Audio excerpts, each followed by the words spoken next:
চিপে চিপে পানিগুলি ফেলে দিতে হবে।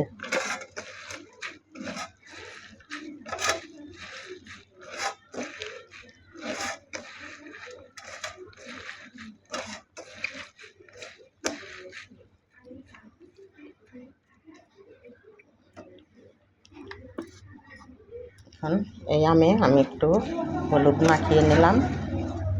এখন হলুদ মাখিয়ে আমি এখন এই আমগুলি রোদে দিয়ে দিব।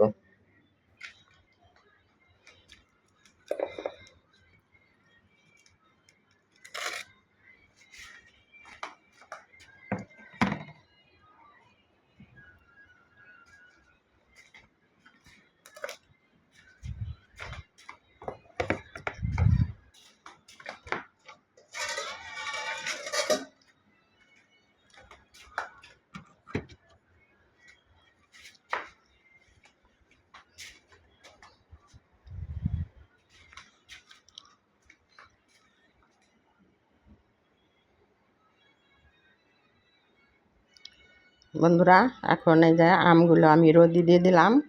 এখন আজকে আর এই আচার হবে না, আজকে রোদ পাবে। কালকে আমি এই আচার বানাইয়া আবার আপনাদেরকে পরবর্তী ভিডিওতে দেখাবো আমি এই আচারগুলি কীভাবে বানাবো।